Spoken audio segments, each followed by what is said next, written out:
우리 함께 보실 말씀은 시편 68편 1절에서 18절까지의 말씀입니다. 시편 68편 1절에서 18절까지 말씀을 제가 봉독해 드리도록 하겠습니다. 시편 68편 1절에서 18절까지의 말씀입니다. 하나님이 일어나시니 원수들은 흩어지며 주를 미워하는 자들은 주 앞에서 도망하리이다. 연기가 불려가듯이 그들을 몰아내소서. 불 앞에서 밀이 녹음같이 악인이 하나님 앞에서 망하게 하소서. 의인은 기뻐하여 하나님 앞에서 뛰놀며 기뻐하고 즐거워할지어다. 하나님께 노래하며 그의 이름을 찬양하라.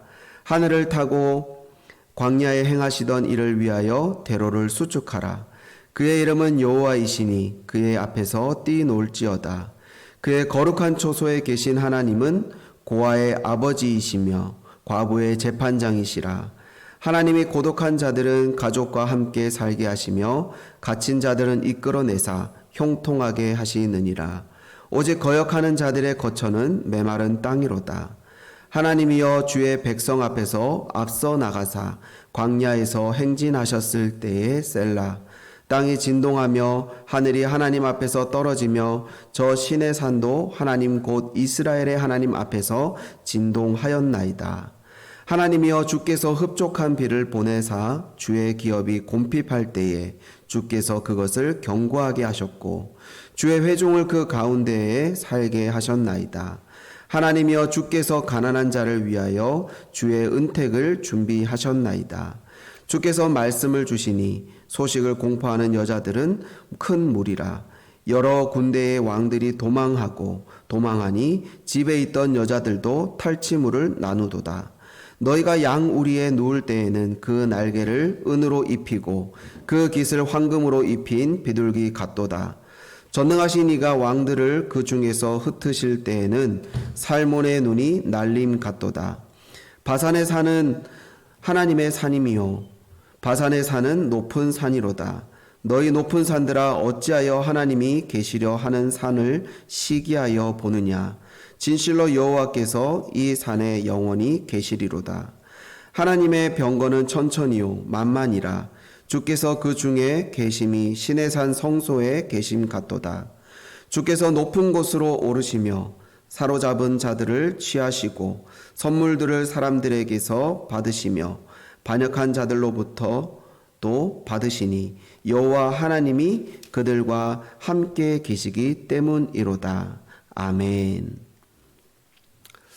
오늘은 시편 68편의 앞부분에 해당하는 전반부에 해당하는 말씀을 우리가 나누기 원합니다.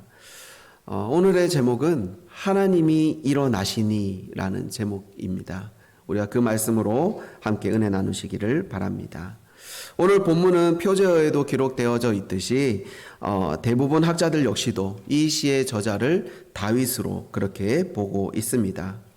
그가 그의 삶에서 경험했던 그 하나님의 일하심, 곧 과거 수많은 전장에서의 어떤 승리와 구원을 허락하셨던 그 하나님이셨을 뿐만 아니라 자신의 조상들의 그 하나님이시기도 하심을 이 시간 이 다윗은 찬양하고 있습니다.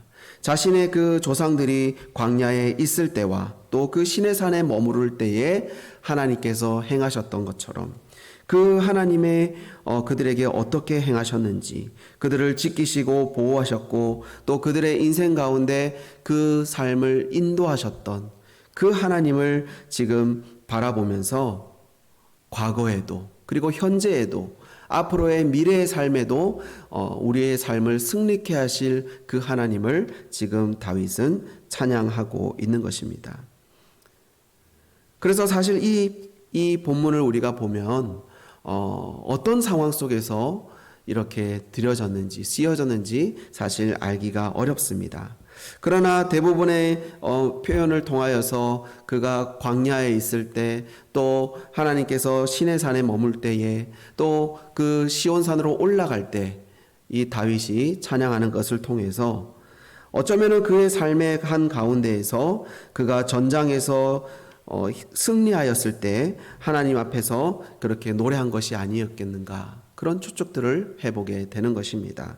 또 한편으로는 사울의 시대에 빼앗겼던 그 언약궤, 하나님의 궤가 이제는 시온산으로 돌아오게 될 때 그 광경을 보면서 다윗이 어쩌면 지난 과거에 하나님이 역사하셨던, 하나님이 승리하셨던 그 일들을 지금 찬양하고 있는 것으로 우리가 보여지기도 합니다. 어쨌든 중요한 것은 무엇인가? 오늘 다윗은 본문을 통해서 용사와 같은, 전사와 같은 하나님, 그러면서도 가난하고 연약한 자들에 대하여서는 그들을 한없는 은혜로 돌보시고 인도하시는 그 하나님을 지금 찬양하고 있는 것입니다. 그러면서 너희는 그 앞에서 뛰어놀라 라고 노래하는 것을 볼 수 있습니다. 그래서 본문 1절을 시작하면서 다윗은 뭐라고 고백하는가? 하나님이 일어나시니 원수들은 흩어지며 주를 미워하는 자는 주 앞에서 도망하리라 라는 것입니다. 원어에는 보면 보다 더 간구하는 모습으로 또 그렇게 요청하는 형식의 모습으로 하나님이여 일어나소서라고 그렇게 표현하고 있지만 이것은 다윗이 원수들과 싸우고 있는 그러한 전장 가운데서 하나님 나의 이 싸움에 개입하여 주십시오. 그래서 승리케 하여 주십시오라고 지금 그렇게 말하고 있는 것입니다. 그것을 바라면서 지금 기원하고 있는 것이죠. 그래서 그런 강하신 하나님이 일어나시기만 한다면 그렇게 되면 어떻다라는 겁니까? 원수는 흩어지게 될 것이고 주를 미워했던 자들은 도망하게 될 것이다. 연기가 바람에 불려가듯이 그들이 물러가게 될 것이며 불 앞에 밀랍과 같이 그렇게 녹아지게 될 것이다. 모든 악인들은 하나님 앞에서 망하게 될 것이다 라고 지금 말하는 것입니다. 그러면서도 그 반면에 3절에는 보게 되면 의인들은 어떻게 하나님께서 행하시는가? 의인은 기뻐하며 하나님 앞에서 뛰놀며 기뻐하고 즐거워하라 라는 겁니다. 4절에도 하나님께 노래하며 그의 이름을 찬양하라. 하늘을 타고 광야에 행하시던 일을 위하여 대로를 수축하라. 그의 이름은 여호와이시니 그의 앞에서 뛰놀지어다. 왜 하나님 앞에서 뛰놀라라고 말씀하고 있는가? 그 하나님은 광야에서 행하시던, 광야에서 우리 조상들이 그렇게 물이 없어 메말랐을 때 목을 축일 수 있게 물을 허락하셨고 또 먹을 것이 없어 궁핍할 때에 하나님께서는 만나와 메추라기로 그들을 먹이셨던 그 하나님을 이 다윗은 기억하라라는 것입니다. 그 하나님이 누구다? 여호와 하나님이시다라는 것이죠. 그처럼 우리를 돌보시고 입히시고 먹이시는 그 하나님 앞에서 너희는 뛰어놀라라는 것입니다. 5절과 6절 역시도 계속해서 그 하나님은 어떤 하나님이신가를 노래하고 있는가? 그 하나님은 고아의 아버지가 되시는 분이시다. 뿐만 아니라 과부의 재판장이 되어주시며 고독한 자와 갇힌 자를 이끌어내시며 또 형통케 하시는 그 하나님이시다라고 말하고 있습니다. 그래서 그렇게 하나님을 바라보며 의지하며 하나님께 소망을 두고 살아가는 그러한 연약한 자들에 대하여서 하나님께서 그들을 이끄시고 형통케 하실 것이니 너희는 걱정하지 마라. 두려워하지 마라. 다만 하나님 앞에서 즐겁게 노래하라라고 지금 말하고 있습니다. 그러나 그 하나님은 또한 어떤 하나님이신가? 그 하나님의 말씀 앞에서 거역하는 자들에 대하여서 그들의 터전을, 그들의 거처를 메마른 땅과 같이 그렇게 황폐하게 만들어버리시는 하나님이시다라는 것입니다. 그렇게 다윗은 하나님이여 주의 백성 앞에서 앞서 나가사 광야에서 행진하셨을 때와 같이 땅이 진동하며 하늘이 하나님 앞에서 떨어지며 저 신의 산도 하나님 앞에서 진동하였던 때처럼 하나님 그렇게 지금도 임하여 주십시오라고 간구하고 있는 것이지요. 주의 기업이 주의 백성이 궁핍할 때에도 하나님은 흡족한 비를 내려주셨던 것처럼 그렇게 해서 우리를 견고하게 살게 하셨던 것처럼 하나님은 가난한 자에 대하여서도 그렇게 은택을 베푸시기 위하여서 준비하고 있사오니 하나님 우리에게 그런 은혜를 허락하여 달라고 지금 말하고 있습니다. 여기서 이 가난한 자라고 번역된 것을 보면 원어에는 보면 단지 물질적인 어떤 가난만을 이야기하는 것은 아닌 것 같습니다. 여기서 이 가난이라고 하는 것은 또 다른 표현으로는 억압된, 고통받는, 비천한, 빈궁한 등의 그런 표현으로 또한 사용되어지고 있는 것을 보게 됩니다. 결국에 이 가난이라고 하는 것, 가난한 자라는 것은 문자적으로만 어떤 가난한 것이 아니라 모든 삶의 영역에 있어서 연약하고 부족하고 결핍이 있는 자들, 그래서 그들의 삶에서 하나님만을 바라보며 살아갈 수밖에 없는 자들, 하나님만을 의지하며 살아갈 수밖에 없는 자들, 하나님의 그 얼굴빛이 나에게 비추기만을 소망하며 그렇게 살아갈 수밖에 없는 그러한 자들에 대하여서 하나님은 은택을 준비하셨다.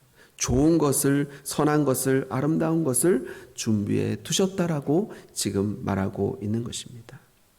그렇기에 우리는 하나님 앞에서 기뻐할 만하다라는 것이죠. 왜냐하면 하나님이 이 땅의 승리자가 되셨기 때문입니다. 11절부터 13절까지도 그 역시도 다르지 않습니다. 승리의 소식을 외치는 이 여인들에 대하여서 당시에 우리가 아는 것처럼 이 여인들은 사실 숫자에도 들어가지 않을 만큼 전쟁을 치를 때에 그저 전리품에 지나지 않는 도구와 같은, 물건과 같은 그런 위치에 놓여 있는 사람들이 바로 이런 여인들이었습니다. 그러나 하나님의 때가 되어지고 하나님께서 개입하셔서 승리하시게 되는 그 전쟁이 되어지면,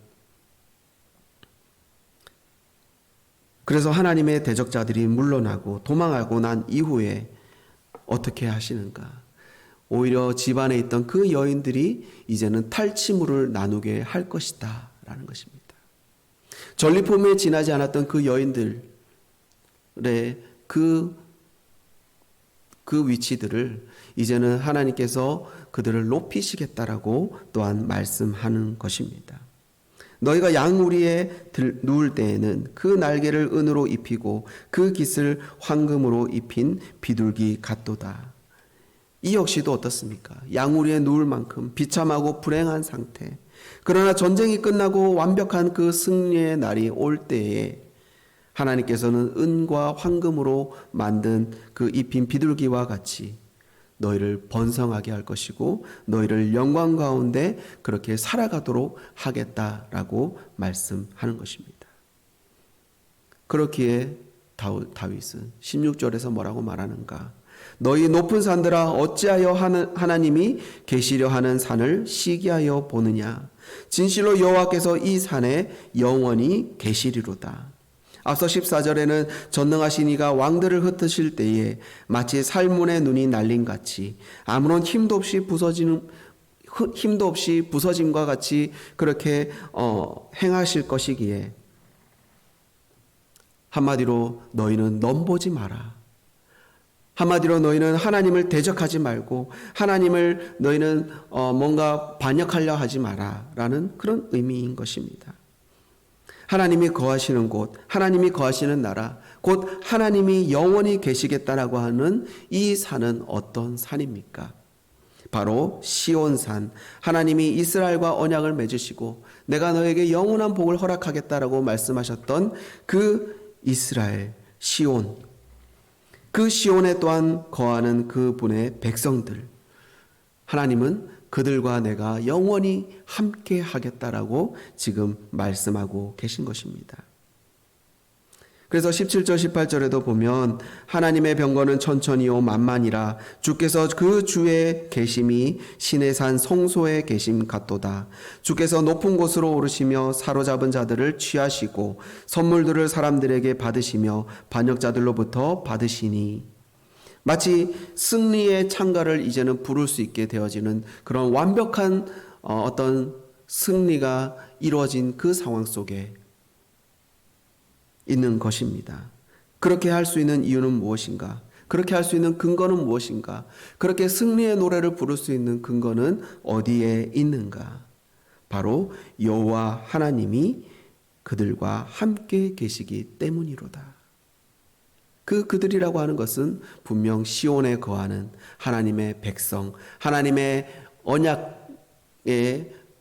하나님과 언약을 맺은 그 백성들, 가난하고 연약하고 지금은 궁핍하고 핍절한 그런 사람들이지만, 그러나 하나님의 때가 되면 하나님께서 그들로 하여금 승리의 창가를 부르게 하시겠다라고 지금 말씀하는 것입니다.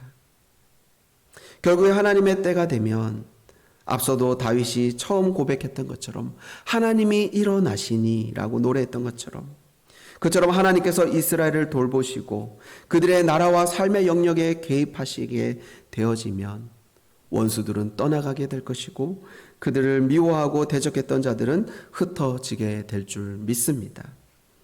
그러나 그의 백성, 그분을 바라고 그분을 소망하며 그분을 의지하며 살아가는 자들은 하나님이 어떻게 하시겠다 말씀하는가? 위로하겠다, 돌보겠다, 그들을 내가 형통케 하겠다 말씀하는 것입니다. 그러니 너희는 여호와 앞에서 뛰어놀라. 말씀을 맺습니다.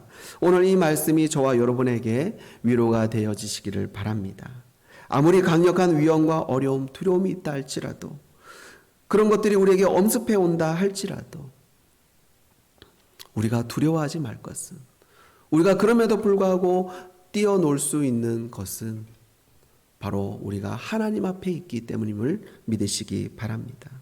아무리 높은 산과 같은 대적이 문제가 온다 할지라도 하나님이 일어나시기만 한다면, 하나님이 우리의 삶 가운데 일하시기만 한다면 모든 문제가 해결될 줄 믿습니다. 때로는 의심하는 마음이 들 수도 있죠.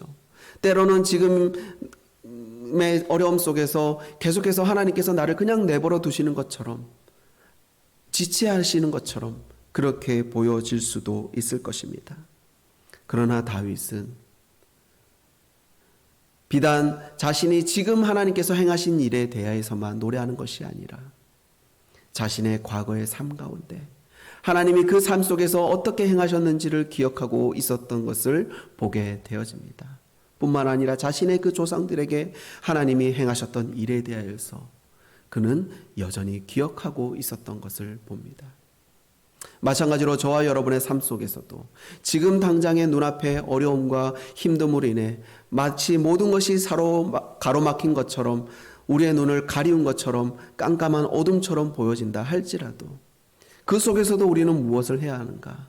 과거에 하나님이 나를 어떻게 인도하셨는지, 과거에 하나님이 나를 어떻게 바라보시며 또 나에게 어떤 은혜를 허락하셨고 어떤 승리를 가져주셨는지에 대해서 우리는 묵상할 수 있어야 되는 것입니다. 지금의 앞에서만 나에게 주어진 것으로만 우리가 감사할 것이 아니라 이전에 하나님 우리에게 어떻게 행하셨는지, 어떻게 일하셨는지, 어떻게 하나님께서 나를 지금까지 살게 하시고 인도하셨는지를 우리가 또한 묵상하면서 찬양할 수 있는 것입니다.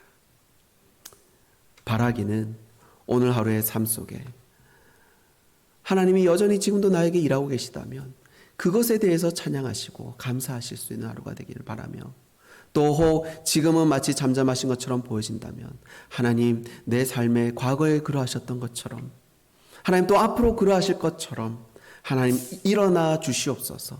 하나님 일어나셔서 나의 삶을 이끌어 주시고 나를 붙들어 주십시오라고 그렇게 간구하며 나아가실 수 있는 그런 복된 하루가 되어지시기를 바랍니다.